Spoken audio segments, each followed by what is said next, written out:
या 21 सवयी घरात आणतात गरिबी आणि दारिद्र्य.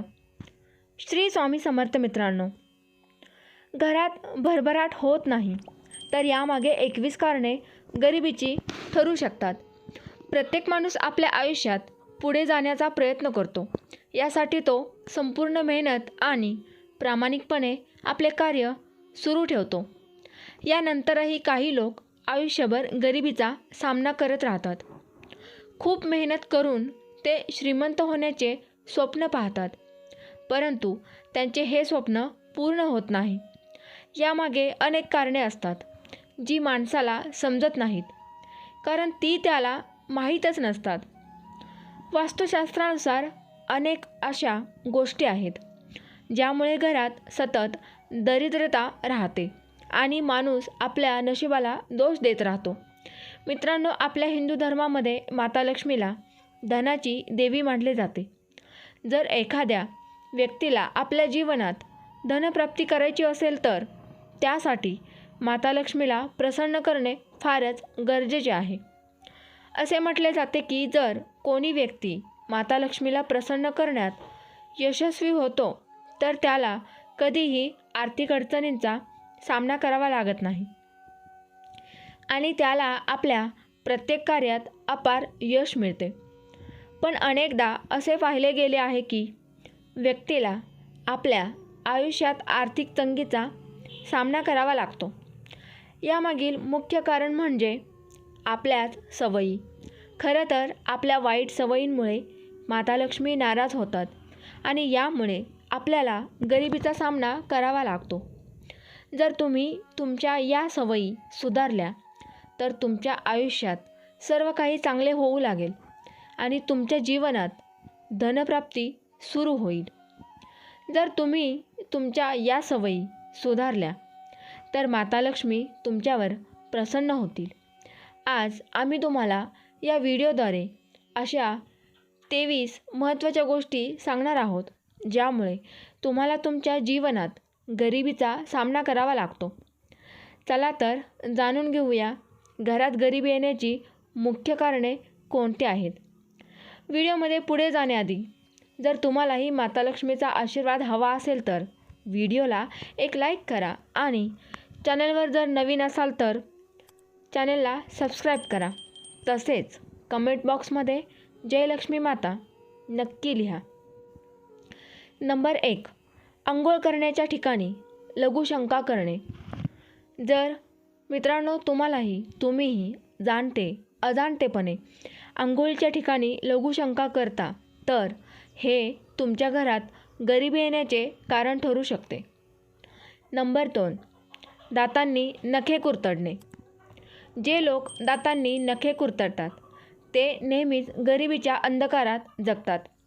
दातांनी नखे कुरतडणे, कापणे फारच अशुभ मानले जाते.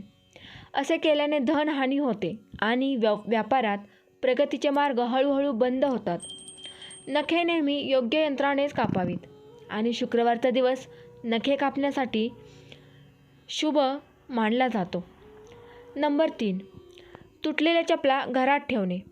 असे मानले जाते की जर तुमच्या घरात तुटलेल्या चपला ठेवलेल्या असतील तर यामुळेही गरिबी येते.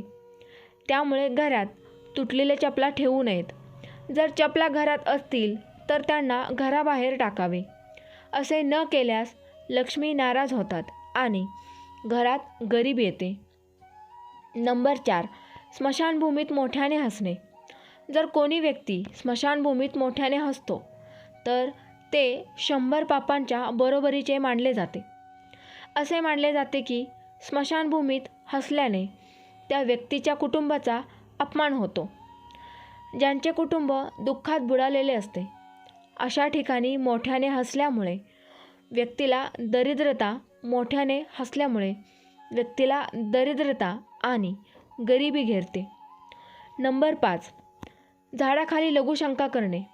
अनेक लोक जाणते अजाणतेपणे झाडाखाली लघुशंका करतात, पण असे करणे पूर्णपणे चुकीचे मानले जाते.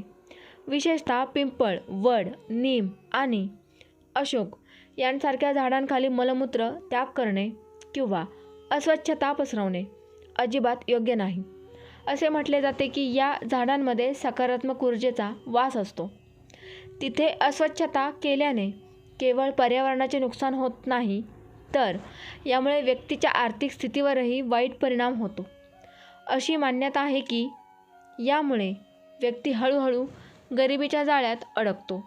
त्यामुळे आपण या झाडांचा सन्मान करावा आणि त्यांची स्वच्छता राखावी. नंबर 6. डाव्या पायाने पॅन्ट घालणे. डाव्या पायाने पॅन्ट घालू नये. असे केल्याने राहू आणि केतू अशुभ फल देऊ लागतात. डाव्या पायाला काळा धागा बांधल्याने दोन्ही ग्रहांचा दुष्प्रभाव कमी होतो.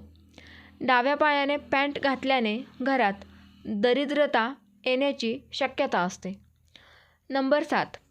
घरात कचरा ठेवणे. घरात कचरा ठेवणे योग्य मानले जात नाही. असे म्हटले जाते की घरात अस्वच्छता असल्याने माता लक्ष्मी नाराज होतात आणि अशा घरात नेहमी आर्थिक अडचणी येत राहतात.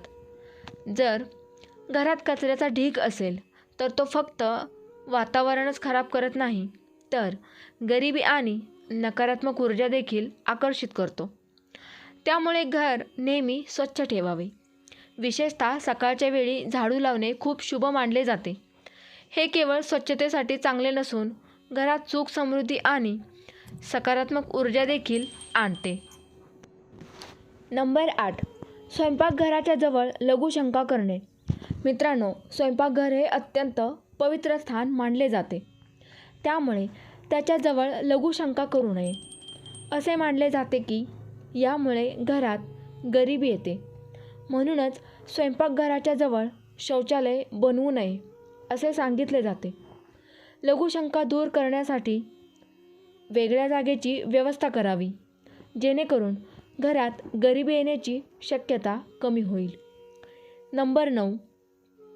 अस्वच्छ बिछाण्यावर झोपणे. अस्वच्छ बिछाण्यावर झोपणे केवळ आरोग्यासाठी अपायकारक नाही, तर ते घरात गरिबी आणि नकारात्मकताही आणते. त्यामुळे बिछाना नेहमी अस्वच्छ तर घरात गरिबी आणि नकारात्मकताही आणते. त्यामुळे बिछाना नेहमी स्वच्छ ठेवणे आवश्यक आहे. जर बिछाना अस्वच्छ झाला तर तो वेळोवेळी नीट स्वच्छ करावा. तुम्ही बिछाण्याची चादर बदलू शकता आणि त्याऐवजी स्वच्छ आरामदायी चादर घालू शकता. असे केल्याने केवळ तुमचे आरोग्य चांगले राहील, तर घराचे वातावरणही चांगले आणि आनंददायी होईल. नंबर 10. घरात कोळ्याचे जाळे असणे. घरात कोळ्याचे जाळे असणे ही उद्ध्वस्त होण्याची निशाणी मानली जाते. त्यामुळे घरात कोळ्याचे जाळे असू नये. घरात कोळ्याचे जाळे असू नये. घरातील कोळ्याची जाळी वेळोवेळी साफ करावी. नंबर 11. नळातून पाणी सतत टपकत राहणे. जर तुमच्या घरात गरिबी किंवा आर्थिक तंगी असेल तर त्यामागचे कारण नळातून सतत टपकणारे पाणी असू शकते. असे म्हटले जाते की ज्या घरात नळातून पाणी गळते तिथे संपत्ती टिकत नाही. जर तुमच्या घरातही नळ गळत असेल तर तो त्वरित दुरुस्त करा. नळ नेहमी व्यवस्थित बंद करा आणि तो अर्धा किंवा सैल सोडण्याची चूक करू नका. अशा छोट्या गोष्टींकडे लक्ष दिल्याने केवळ पाण्याची नासाडी थांबेलच नाही, तर घरात सकारात्मकता आणि समृद्धीही राहील. नंबर 12. वासना आणि रागाने भरलेले मन असणे. जो व्यक्ती नेहमी वासना आणि रागाने भरलेला असतो त्याच्या आयुष्यात प्रगती हळूहळू थांबते. नेहमी वासनांमध्ये अडकलेल्याचे लक्ष कामात लागत नाही. यामुळे घराची आर्थिक स्थिती बिघडते. जो व्यक्ती रागीट असतो त्याला नेहमी काम मिळण्याची शक्यता कमी होते. त्यामुळे तो व्यक्ती हळूहळू गरीब होतो. नंबर 13. महिलांनी बसूनच केस बांधावेत. शास्त्रानुसार महिलांनी केस नेहमी बसूनच बांधावेत. उभे राहून केस बांधणे अशुभ मानले जाते आणि असे केल्याने घरात गरिबी आणि दरिद्रता येण्याची शक्यता वाढते. त्यामुळे महिलांनी नेहमी शांत मनाने आणि बसूनच केस बांधावेत. हे मनाने आणि हे केवळ शुभच नसते, तर घरात सुख, समृद्धी आणि सकारात्मकता टिकवून ठेवण्यास मदत करते. नंबर 14. घरात पूजा न करणे. ज्या घरात पूजा केली जात नाही त्या घरात गरिबी येते. अशा अनेक घरांचे उदाहरणे आहेत जिथे पूजा केली जात नाही आणि त्यामुळे त्यांची परिस्थिती बिघडते. अशा घरांमध्ये नकारात्मक ऊर्जा वास करते आणि त्यामुळे कोणतेही काम यशस्वी होत नाही. तुम्हीही जर घरात पूजा करत नसाल तर तुम्ही पूजा केली पाहिजे, हे खूपच महत्त्वाचे आहे. तुम्ही कोणत्याही देवाची पूजा करू शकता, याने काही फरक पडत नाही, पण दररोज देवपूजाही केलीच पाहिजे. नंबर 15. संध्याकाळी झोपणे. संध्याकाळच्या वेळी झोपणे अशुभ मानले जाते. असे म्हटले जाते की यावेळी घरात दिवा लावल्याने आणि जागरण केल्याने माता लक्ष्मी प्रसन्न होतात. असे म्हणतात की संध्याकाळी माता लक्ष्मी प्रत्येक घरात एकदा तरी येतात. जर यावेळी कोणी झोपलेले सापडले तर माता लक्ष्मी नाराज होतात. त्यांची नाराजी हळूहळू घरात गरिबी आणि अशांतता आणते. त्यामुळे यावेळी झोपण्याऐवजी पूजा पाठ करावा किंवा यावेळी झोपण्याऐवजी घरातील कामांवर लक्ष केंद्रित करणे अधिक शुभ असते. नंबर 16. पुरुषांनी 40 दिवसांपेक्षा जास्त दिवस केस ठेवू नयेत. लांब केस अनेक प्रकारच्या समस्यांचे कारण बनू शकतात. कधीकधी हे केस अन्नाद्वारे शरीरात जातात, ज्यामुळे अनेक आजार होऊ शकतात. शगुनशास्त्रानुसार 40 दिवसांपेक्षा जास्त केस वाढवणे अशुभ मानले जाते. त्यामुळे वेळोवेळी केस कापणे केवळ आरोग्यासाठी चांगले नाही, तर ते शुभही मानले जाते. नंबर 17. उलट झोपणे. मित्रांनो, अनेक लोक उलट झोपण्यात आराम मानतात, पण त्यांना हे माहीत असले पाहिजे की ही सवय त्यांच्या आरोग्यासाठी खूप हानिकारक ठरू शकते. नंबर 18. रात्री पाणी उघडे ठेवणे.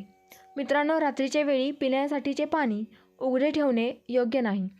ते झाकूनच ठेवावे, जेणेकरून ते स्वच्छ आणि सुरक्षित राहील. नंबर 19. मेणबत्ती किंवा दिवा कधीही फुंकर मारून विझवणे. मित्रांनो, तुम्ही नक्कीच वडीलधाऱ्यांकडून ऐकले असेल की मेणबत्ती, अगरबत्ती किंवा दिवा फुंकर मारून विझवू नये.